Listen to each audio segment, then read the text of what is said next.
Kritik Amos terhadap peribadatan. Pertama-tama, marilah kita mengenal Amos secara singkat.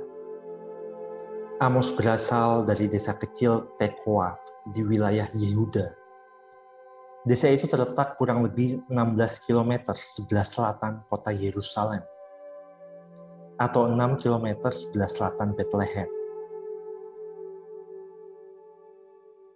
Desa Tekoa merupakan desa di perbukitan, kurang lebih 1000 meter di atas permukaan laut.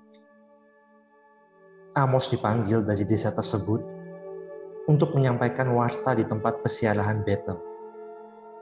Amos bukan nabi profesional yang terikat pada salah satu tempat pesiarahan atau ibadat. Melainkan Amos mengaku bahwa ia adalah seorang gembala dan pencari buah hutan. Selain itu, Amos tidak berbicara sama sekali mengenai serangan militer Asyur. Ia nampaknya tampil sebelum munculnya kekuatan ekspansif Raja Tiglat-Pileser ketiga, sekitar tahun 744 sampai tahun 727 sebelum Masehi. Kemungkinan besar antara tahun 760 sampai 750 sebelum Masehi. Pada kesempatan kali ini kita akan membahas Amos bab 5 ayat 21 sampai 27. Bagian ini masuk dalam bagian pengadilan atas penyembahan berhala dan ketidakadilan. Dalam Amos bab 5 ayat 21 sampai 27, sang nabi berseru dengan nada keras. Ia tampak menolak sikap ibadat yang membanggakan hal-hal lahiriah. Aku membenci, aku menghinakan perayaanmu, dan aku tidak senang kepada perkumpulan rayamu. Sungguh, apabila kamu mempersembahkan kepadaku kurban-kurban bakaran dan kurban-kurban sajianmu, aku tidak suka. Dan kurban keselamatanmu berupa ternak yang tambun, aku tidak mau pandang.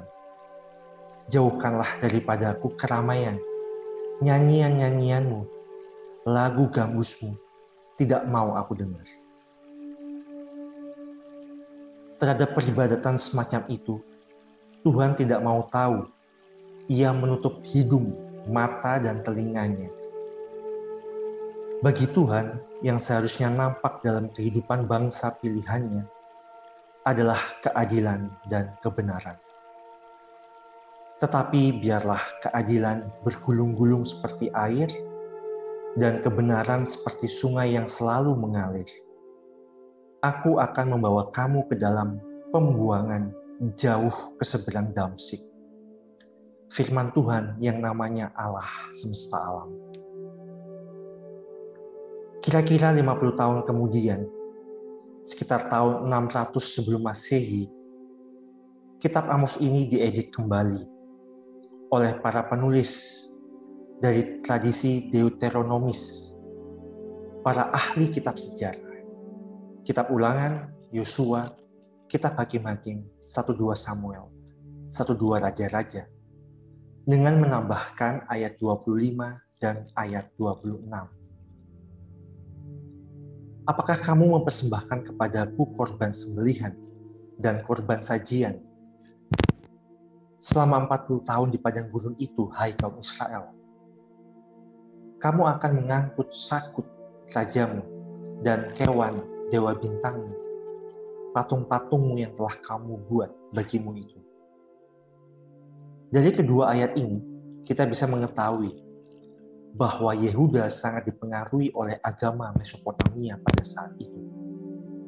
Lihat Yeskiel bab 8. Bagi para penulis, mereka, Yehuda, tidak akan diselamatkan oleh dewa-dewa mereka, melainkan justru akan dipaksa untuk mengangkut patungnya ke tempat pembuangan. Bukan diselamatkan, justru mereka harus menyelamatkan dewa-dewa mereka. Ini yang ingin disampaikan oleh para editor pada tahun 600 sebelum Masehi.